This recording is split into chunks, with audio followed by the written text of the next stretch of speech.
Assalamualaikum warahmatullahi wabarakatuh. Perkenalkan, nama saya Anissa Nur Fauziah, mahasiswa dari Universitas Muhammadiyah Tasikmalaya, Prodi Bimbingan Konseling kelas BK3B. Di sini saya akan menjelaskan salah satu tugas saya yang diampung oleh Bapak dosen Zainal Mutakin, yaitu tentang Muhammadiyah dan pemberdayaan perempuan. Berdirinya Asiyah tak luput dari sejarah berdirinya organisasi Muhammadiyah. Sejak berdirinya Muhammadiyah, Kiai Haji Ahmad Dahlan sangat memperhatikan pembinaan terhadap kaum wanita. Wanita yang berpotensial untuk berorganisasi dan memperjuangkan Islam akhirnya dididik oleh Kiai Haji Ahmad Dahlan. Di antara anak-anak perempuan yang dididik oleh Kiai Haji Ahmad Dahlan ialah Siti Bariah, Siti Dawimah, Siti Dalalah, Siti Busyro, putri beliau sendiri, Siti Dawinga dan Siti Badilah Zubair. Dengan diadakan kelompok pengajian kaum wanita di bawah bimbingan Kiai Haji Ahmad Dahlan dan Nyai Walidah, Kiai istri dari Kiai Haji Ahmad Dahlan sendiri, dengan nama Sopo Tresno. Pengajian Sopo Tresno belum merupakan suatu nama organisasi, hanya sebuah perkumpulan pengajian biasa untuk memberi suatu nama yang konkret. Suatu perkumpulan beberapa tokoh Muhammadiyah seperti Kiai Haji Ahmad Dahlan, Kiai Haji Muhtar, Kiai Haji Fahrudin, dan Kiai Haji Bagus Hadi Kusuma, serta pengurus Muhammadiyah yang lain mengadakan pertemuan di rumah Nyai Ahmad Dahlan. Waktu itu diusulkan nama Fatimah, namun tidak disetujui oleh Kiai Haji Fahrudin. Dicetuskan nama Asiyah yang kemudian dipandang tepat dengan harapan. Perjuangan perkumpulan itu meniru perjuangan Aisyah, istri dari Nabi Muhammad SAW, yang selalu membantu berdakwah. Peresmian Asiyah dilaksanakan bersamaan peringatan dengan Isra Mi'raj Nabi Muhammad SAW pada tanggal 27 Rajab 1335.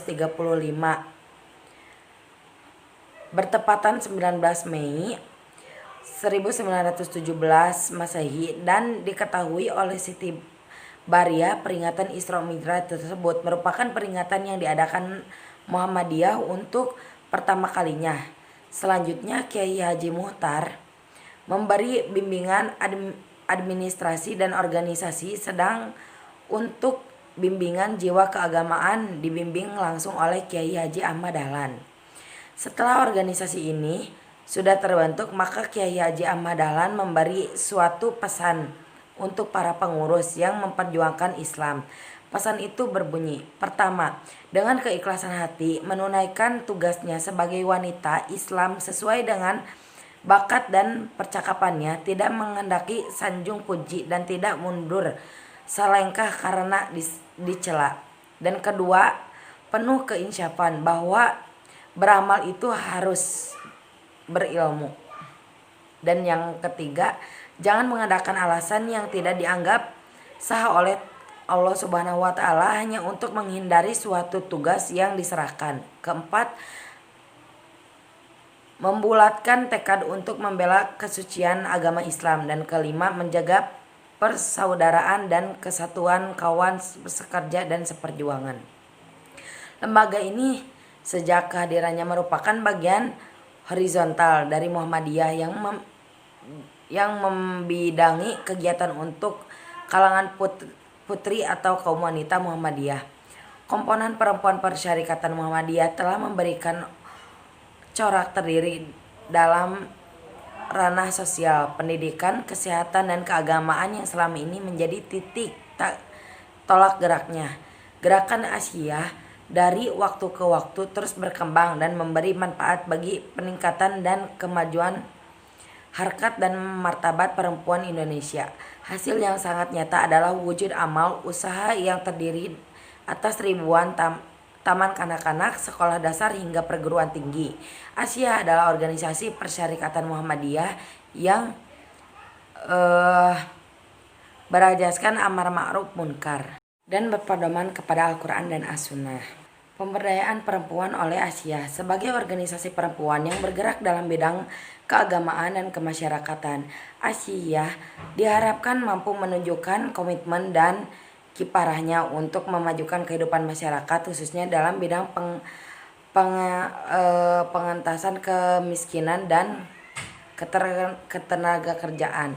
Dengan visi tertatanya kemampuan organisasi dan jaringan aktivitas pemberdayaan ekonomi keluarga untuk meningkatkan kesejahteraan masyarakat, Asia melalui Majelis Ekonomi bergerak di bidang pemberdayaan ekonomi rakyat kecil dan menengah serta pengembangan ekonomi kerakyatan.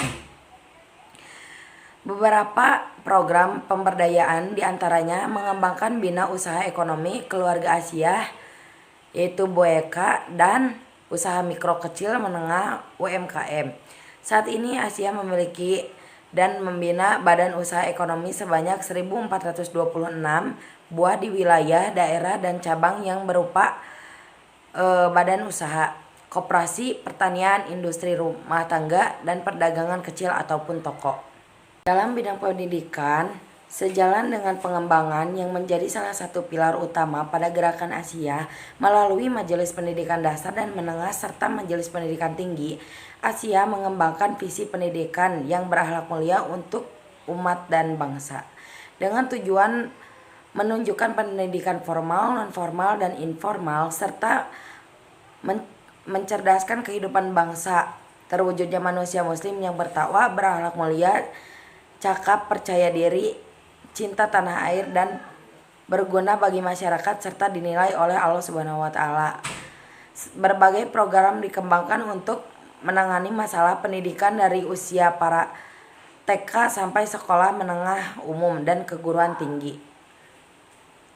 Dalam bidang kesehatan, Asia berupa rumah sakit, rumah bersalin, badan kesehatan ibu dan anak, balai pengobatan dan posyandu secara keseluruhan sejumlah 280 yang teredar di seluruh wilayah Indonesia. Asia melalui Majelis Kesehatan dan Lingkungan Hidup juga melakukan kampanye peningkatan kesadaran masyarakat dan penanggulangan penyakit berbahaya dan menular, penanggulangan HIV atau AIDS dan nafsa, bahaya merokok dan minuman keras dengan menggunakan berbagai pendekatan dan bekerja sama dengan berbagai pihak, meningkatkan pendidikan dan perlindungan kesehatan reproduksi perempuan, penyelenggaraan pilot proyek sistem pelayanan terpadu antara lembaga kesehatan, dakwah sosial, dan terapi psikologi Islami. Dalam bidang keagamaan, Asia mempunyai program majelis-majelis tablik dengan visi untuk menjadi organisasi dakwah yang mampu memberi pencerahan kehidupan keagamaan untuk mencapai masyarakat madani. Majelis Tablik mengembangkan gerakan-gerakan dakwah Islam dalam seluruh aspek kehidupan, menguatkan kesadaran keagamaan masyarakat, mengembangkan materi, strategi, dan media dakwah serta meningkatkan kualitas membelaki Muhammadiyah dan pemilihan terhadap kaum perempuan dengan strategi kesadaran perempuan yang mempertanyakan tentang sejarah manakah peran agama dalam memberi rasa aman dari berbagai tekanan, ketakutan, dan ketidakadilan. Persoalan agama dan perempuan menjadi marak, dan sekarang agama mendapat suatu tantangan baru dengan dianggapnya agama sebagai salah satu unsur yang menyelenggarakan suatu ketidakadilan bagi perempuan. Oleh karena itu, pada agamawan baik individu atau kelompok dituntut untuk melihat secara lebih jelas apakah persoalan itu inherent dalam agama itu sendiri ataukah persoalan terletak pada tafsir keagamaan, bisa jadi terpengaruh oleh kultural tertentu. Perbedaan gender sesungguhnya tidaklah menjadi masalah sebagai tidak munculnya suatu ketidakadilan dan diskriminasi baik laki-laki dan perempuan. Ketidakadilan gender termanifestasi dalam berbagai berbentuk ketidakadilan, yakni marginalisasi, subordinasi, anggapan tidak penting, beban kerja ganda atau lebih, dan sosialisasi ideologi nilai peran gender. Perbedaan gender yang menimbulkan ketidakadilan ini menyebabkan kerugian bagi laki-laki maupun perempuan. Muhammadiyah sebagai organisasi Islam yang cukup besar dan berpengaruh di Indonesia harus ikut serta menyumbangkan pemikirannya dalam masalah pemberdayaan perempuan ini. Tuntunan ini sebenarnya sejalan dengan sangat tajdid atau perubahan Muhammadiyah yang sudah digagaskan oleh Kiai Haji Ahmad Dahlan Dengan pendirian Kiai Haji Ahmad Dahlan yang keras terhadap tabligh dan keterburukannya terhadap perubahan, menjadikan Muhammadiyah sebagai organisasi yang dinamis dan bisa menyesuaikan diri dengan perubahan.